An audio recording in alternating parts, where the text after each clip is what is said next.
That is some of the most outrageous. I recognize myself for my 5 minutes, which I haven't taken. This is some of the most outrageous, illogical argument I've heard.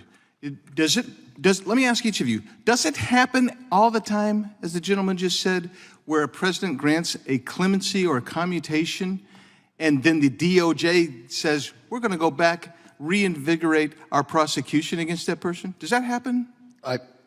I did as much research as I could, and I cannot find a single instance of DOJ re-prosecuting a commutation. Not a single case. Mr. Ostler, did you find any case? You aware of any case?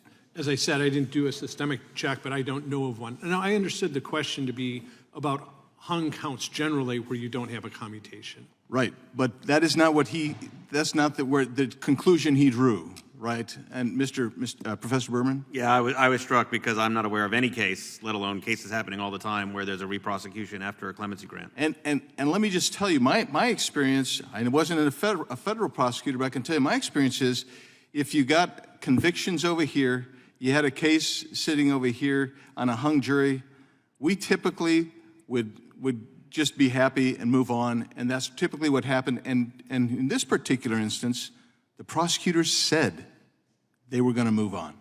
Right, Mr. May I clarify one thing? Yeah. You know, he raises, I don't like the process. I'm not defending the process that occurred under President Trump, but it occurs under every president towards the end, and it is not the right process. But I can say Mr. Esformes did not use money or political influence to get his commutation. In fact, he had two prior attorneys general, Ed Meese and Michael Mukasey, and Deputy Attorney General Larry Thompson requesting that he receive clemency, largely based on misconduct that DOJ admitted to that was reckless. Right. I'm glad you brought up the misconduct, which nobody has brought up before. I'm going to ask you some more generic questions and try to get at this.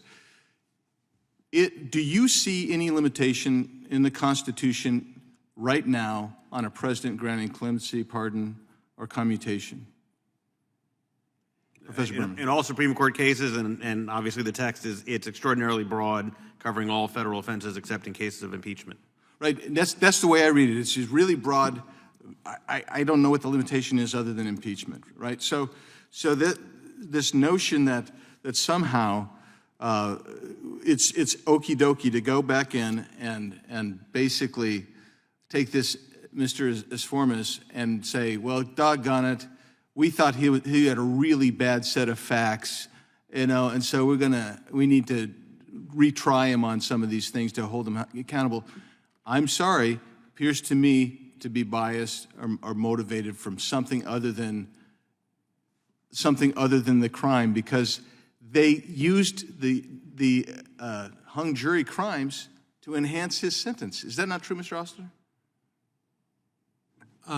I believe that the sentence was drawn in part from the hung jury. Right. So they used those as essentially as enhancers to the sentencing. Right? Well, the way the sentencing guidelines work, that there's going to be enhancements that come in. Right, but not typically hung jury or acquitted cases, right, Mr. Tolman? Yeah. That's one of the great flaws in the federal system, and I argue is unconstitutional, is that you are allowing judges to sentence on acquitted conduct and even uncharged conduct. Yeah, that's true, and that's a different issue that we got to get to and fix as well. That's ridiculous. I'm glad to help on that. Yeah. I will say this, that when I teach my first-year law students about the use of acquitted conduct to sentence, they are appalled. It is the one time I see consciences actively being shocked. And I will just tell you that it's really different from the state cases, too, that I was involved in.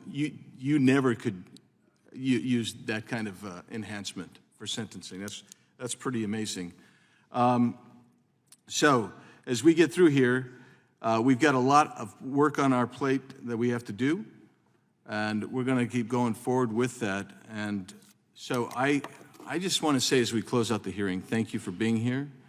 I think it is a travesty that we're here on this Esformes case. It's a travesty that we have a process that seems to be almost unrelentingly broken that has to be fixed. And so I'm certain that my ranking member and I be happy to work with you all and see if we can come up with some meaningful changes and returns. With that, we're adjourned. Would you allow me just for a moment? That was my 5 minutes, and no, we're done. We're adjourned. All right.